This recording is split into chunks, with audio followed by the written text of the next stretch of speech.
Assalamualaikum warahmatullahi wabarakatuh. Perkenalkan, saya Mariati, mahasiswa PPG PAI tahap 2 tahun 2025 di LPDK Universitas Raden Fatah Palembang dengan nomor induk mahasiswa 2511041815655. Pada hari ini, Jumat, tanggal 10 Oktober tahun 2025, saya akan melaksanakan uji kinerja di SMA Swasta Toko Arengan kelas 11 dengan materi dakwah. Terima kasih, selamat menyaksikan. Wassalamualaikum warahmatullahi wabarakatuh.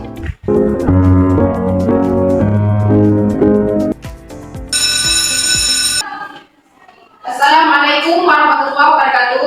Waalaikumsalam warahmatullahi wabarakatuh. Alhamdulillah. Apa kabar hari ini? Baik, Bu. Alhamdulillah ya. Jadi hari ini ya, mata pelajaran apa kita? Pelajaran Islam. Nah, sebelum kita mulai pembelajaran, mari kita berdoa dulu supaya pembelajaran yang kita pelajari hari ini adalah berkah, ya. Ya. Mohon ketua kelas untuk memimpin doanya.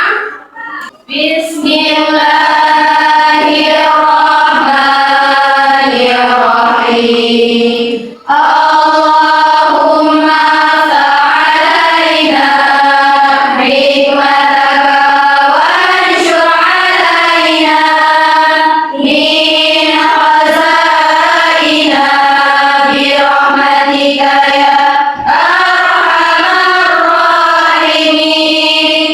Allahumma 'allimna ma lam na'lam wa afhimna ma lam nafham waftah 'alaina hikmataka wanshur 'alaina min khazaina birahmatika ya arhamar rahimin. Amin.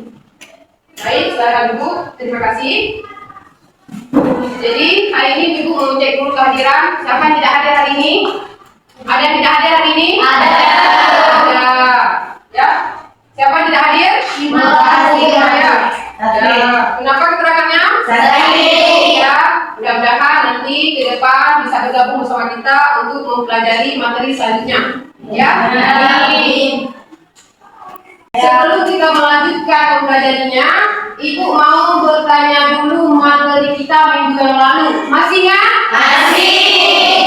Apa? Menghindari pertanyaan remaja. Menghindari Pertanyaan remaja. ya. Bisa menyebutkan salah satu daripada contohnya? Bisa. Ya, silakan. Menjauhi daulat. Menjauhi tauran. Ya, jadi salah satu daripada contoh perkalian remaja itu adalah menjauhi Tauran. Berarti Ibu anggap itu adalah kalian sudah memahami materi kita yang lalu ya. Ya. Sekarang mari kita melanjutkan materi kita yang baru. Oke, baiklah. Hari ini kita akan mempelajari tentang dakwah ya. Nah, seperti kita tampilkan di depan kita ini adalah dakwah, jangan tinggalkan dakwah. Ya, jangan ditinggalkan Dakwah. Pernahkah kalian mendengar dakwah? Pernah. Pernah? Pernah. Apa sih itu dakwah? Satu semangat untuk mengajak seorang. Apa? Semangat mengajak seorang. Iya, dakwah itu adalah mengajak Seseorang. untuk kebaikan. Ada lagi? Ya? Ada lagi yang tahu apa itu dakwah? Suatu nasihat. Ya, suatu nasihat ya. Jadi dakwah itu adalah, makanya di sini kita ini ditampil di depan kita ini adalah dakwah, jangan tinggalkan dakwah. Dakwah itu adalah untuk mengajak kita dalam kebaikan. Kadang di antara kita ada mengajak tentang sholat ya. Jangan apalagi yang nanti orang tua ya. Nah, itulah dinamakan dengan dakwah. Jadi tujuan pembelajaran kita hari ini adalah bab dakwah. Tujuannya menciptakan teks dakwah untuk dipublikasikan. Ya. Jadi hari ini kita akan menciptakan teks dakwah untuk dipublikasikan, ya. Jadi sebelumnya kita akan berbagi kelompok dulu, ya. Kita bagi kelompok seperti sebelumnya, 4 kelompok ya. Ya. Tolong dibagikan kelompok.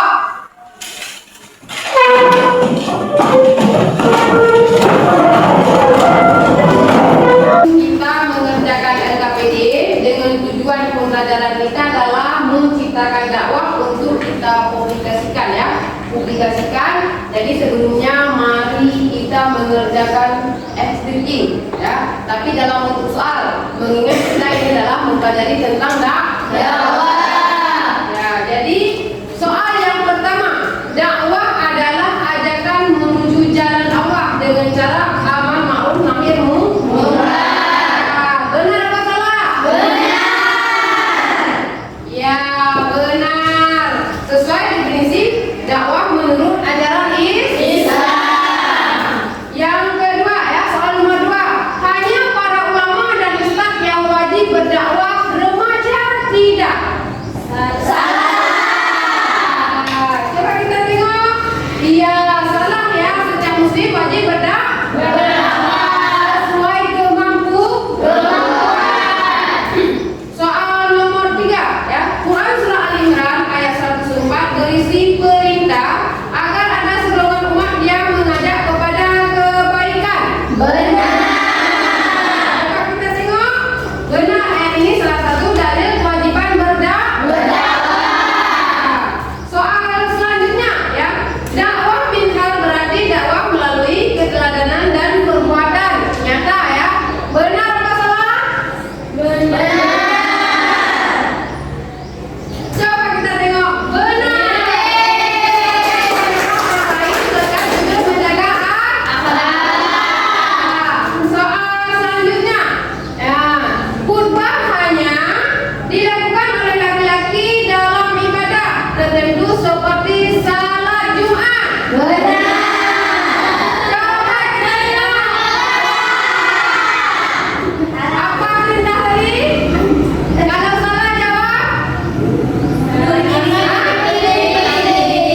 Ya.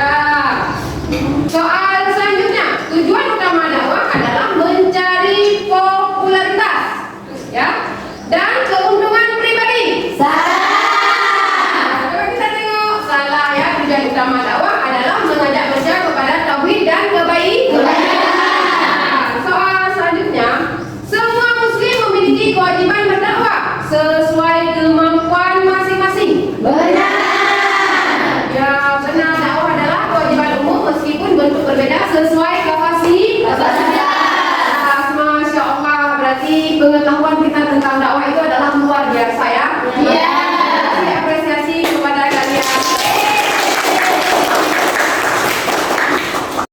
Ya, sekarang Ibu akan membagikan LKPD. Ini mohon dikerjakan, ya, seperti yang sudah peraturannya. Di sini sudah tertulis peraturannya, ya. Mohon dibaca seperti peraturan yang ada di LKPD-nya.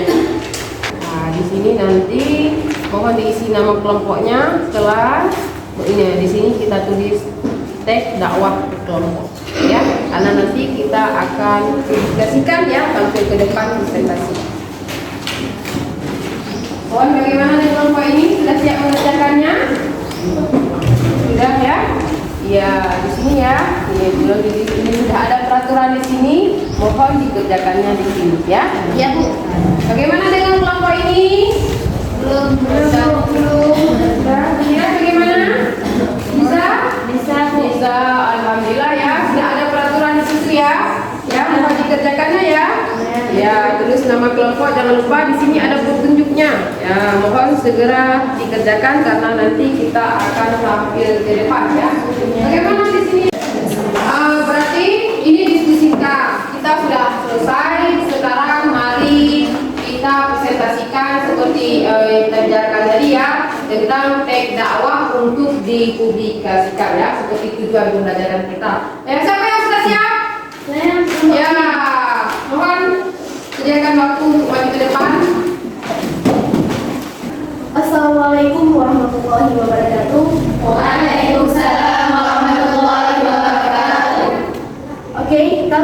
kelompok 3 akan membahas tentang teks takwa. Jadi sebelumnya perkenalkan nama saya Syura Hanifah, Saya Alif Hanismi. Saya Gita Fradina. Dan saya Safira. saya Bilkisa Ratu Syifa. Oke, menurut Al-Qaeda Pandura, manusia belajar tidak hanya dari pengalaman langsung, tetapi juga dari pengamatan. Kutipan ini berdasarkan teks yang akan kami bahaskan di presentasi kami. Jadi kami akan membahas tentang teks dakwah Yang berjudul Media Sosial sebagai Sarana Dakwah. Baiklah, sekarang kita mulai. Assalamualaikum warahmatullahi wabarakatuh. Waalaikumsalam warahmatullahi wabarakatuh. Alhamdulillahi Rabbil Alamin. Wassalatu wassalamu ala ashrafil anbiya'i wal mursalin wa ala alihi wa sahbihi ajma'in. Segala puji marilah sama-sama kita panjatkan kehadrat Allah Subhanahu wa taala. Allah yang telah memberikan kepada kita sehat badan, waras pikiran sehingga kita dapat menghadiri pelajaran pada hari ini. Selawat berkatakan salam kita sanjung sajikan kepada sang revolusi Islam yang bertitel dengan titel Habibullah, yang berpangkat dengan pangkat Rasulullah. Siapakah beliau? Beliau adalah Muhammad sallallahu alaihi wasallam. Takdim at-takrim saya kepada seluruh guru-guru yang berada di dalam Jatutullah dan salam muhabbah kepada seluruh siswi yang berada di dalam kelas 3A ini. Baiklah, dalam kesempatan kali ini saya akan membawakan syarahan singkat yang berjudul Media Sosial sebagai Sarana sebagai Dakwah. Baiklah, wahai sahabat remaja yang dirahmati Allah Subhanahu wa taala. Sekarang kita tidak lepas daripada kata media sosial, internet dan juga teknologi. Oleh karena itu, kita harus menggunakan internet kepada bahan-bahan kepada kegiatan yang dirahmati Allah Subhanahu wa taala. Sebagai pertanyaan, apakah kalian semua sudah menggunakan teknologi untuk jalan kebaikan? Sudah. Kalau sudah, marilah sama-sama kita menyimak firman Allah Ta'ala dalam Quran surah An-Nahl ayat 125 yang berbunyi, A'udzu billahi minasy syaithanir rajim. Bismillahirrahmanirrahim. Ud'u ila sabili rabbika wal hikmah wal mau'izatil hasanah wajadilhum billati hiya ahsan.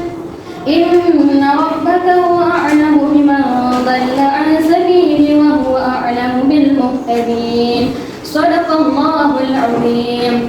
Yang artinya, wahai manusia, serulah kamu kepada jalan Tuhan Allah, kepada jalan kebaikan. Sesungguhnya Allah Ta'ala akan memberi rahmat kepadamu.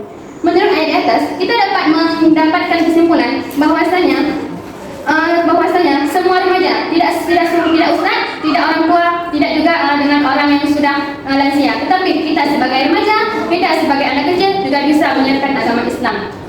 Cukup sekian sebagai kesimpulan daripada pidato saya. Marilah semua kita mengubah cara bermedia sosial, jadikan akun kita sebagai syiar agama Islam. Jangan biarkan jari-jari kita yang mulia ini yang diciptakan Allah Ta'ala untuk menulis kepada kejahatan. Cukup sekian. Apabila ada kesalahan, mohon maaf daripada saya. Wabillahi taufik wal hidayah. Assalamualaikum warahmatullahi wabarakatuh. Waalaikumsalam warahmatullahi wabarakatuh. Terima kasih kepada kelompok pertama ya. Mudah-mudahan apa yang kita pelajari hari ini, apa yang kita dengar itu adalah menjadi keberkahan untuk kita dan bisa kita pelajari ya, kita lakukan dalam kehidupan keseharian kita. Terima kasih, silakan. Kelompok mana yang mau mempresentasikan teks dakwah kita selanjutnya? Kami mau ya, silakan.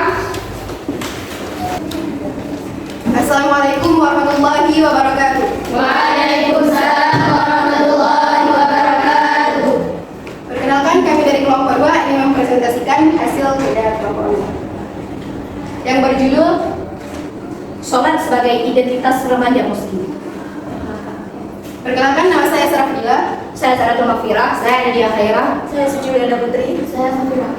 Oke, untuk menghematkan waktu, baiklah, saya akan membahas sebuah pidato yang berjudul Sholat sebagai Identitas Seorang Remaja Muslim. Sholat adalah ibadah paling utama. Sholat adalah tiang agama. Itu merupakan Rasulullah SAW yang bersabda, sholat adalah tiang agama. Barang siapa mendirikannya, maka ia menegakkan agama. Barang siapa yang meninggalkannya, maka ia juga meruntuhkan agama. Sebagai remaja, kita sering sibuk, sekolah, belajar, organisasi, bahkan hobi. Namun, jangan sampai Anda meninggalkan sholat tersebut. Sholat adalah identitas seorang muslim. Allah Subhanahu wa taala berfirman dalam surat dalam surat Al-Ankabut ayat 45 yang berbunyi, sesungguhnya sholat itu mencegah dari perbuatan keji dan mungkar. Remaja yang menjaga sholat berarti menjaga akhlak dan kehormatan dirinya. Sebaliknya, remaja yang lalai, sholat akan mudah terjerumus pada kemaksiatan. Maka, mari jadikan sholat sebagai prioritas utama jika kita terbiasa disiplin sholat 5 waktu sejak remaja. Insya Allah nanti akan terbawa pada waktu dewasa. Teman-teman pernah dengar nggak lagu tentang sholat yang pernah kalian masuk waktu dulu? Pernah dengar nggak? Pernah. Yuk kita kalau bisa nyanyi semua ya. Sebatang pohon daunnya rimbun, lebat buahnya serta buahnya, walaupun hidup 1000 tahun, kalau tak sembahyang apa gunanya? Walaupun hidup 1000 tahun, kalau tak sembahyang apa gunanya? Jadi kesimpulannya yaitu hidup kita memang banyak umurnya, baik itu 63 tahun ataupun lebih dari itu. Tapi janganlah tinggalkan sholat. Maka kesimpulan yang dapat kita ambil dari pidato ini yaitu semoga Allah menjadikan kita remaja yang istiqomah dalam sembahyang, sehingga hidup kita penuh keberkahan. Mari kita jadikan sholat sebagai cahaya dalam hidup kita. Dari presentasi kami ini, sekian dari kami. Wabillahi taufiq wal hidayah. Wassalamualaikum warahmatullahi wabarakatuh. Waalaikumsalam. Bagus sekali ya, tentang sholat, karena ini adalah kewajiban kita setiap muslim. Dari bab dakwah kita sudah mengerjakan LKPD ya. Mari sekarang kita mengambil kesimpulan. Ada yang mau mengambil kesimpulannya? Ada ya, silakan. Dakwah adalah tanggung jawab setiap muslim untuk menyebarkan kebenaran dan kebaikan dan dakwah yang santun, bijak, dan relevan dengan zaman. Islam akan selalu berkembang dan memberi rahmat bagi seluruh alam. Ya, terima kasih ya kepada kawan kita yang mau menyimpulkan tentang dakwah yang barusan kita pelajari. Ibu tambah sedikit, dakwah itu adalah mengajak kebaikan. Ya, apa saja yang penting itu adalah untuk kebaikan kita bersama. Tidak mesti ya kan kita sering menonton atau menonton video di TV, di internet, di mana saja. Yang jelas dakwah itu adalah sama-sama untuk mengajak kebaikan. Berarti ini kita akan mengerjakan refleksi individu ya. Orang menulis apa yang telah kita pelajari barusan ya. Ini tolong dikerjakan segera. Sudah ya? Siapa yang mau mengungkapkan refleksi untuk satu orang aja? Saya Bu. Ya, mohon maju ke depan. Halo semua, saya mau mengungkapkan refleksi saya hari ini tentang pembelajaran dakwah. Jadi refleksi tentang pembelajaran hari ini adalah kita dapat mengambil bahwa dakwah adalah suatu seruan ataupun ajakan, yaitu mengajak arti daripada dakwah, yaitu untuk membawa kepada jalan kebaikan ataupun suatu jalan membawa kepada jalan kebenaran. Jadi perasaan kita ataupun saya tentang saat kita belajar tentang pembelajaran hari ini yaitu dakwah, saya sendiri merasakan senang karena apa? Karena kita dapat mengetahui tentang suatu pengetahuan yang baru tentang dakwah. Oke, Terima kasih. Materi kita hari ini ya kita cukupkan di sini. Mudah-mudahan sudah dipahami semua. Berarti minggu depan kita akan melanjutkan tentang bab tabligh ya. Mohon dibaca-baca nanti di rumah kita lebih paham apa itu tabligh ya. Biar mudah nanti waktu kita membelajar ke depan. Ya sebelumnya mari kita membaca sholawat dulu ya. Bismillah.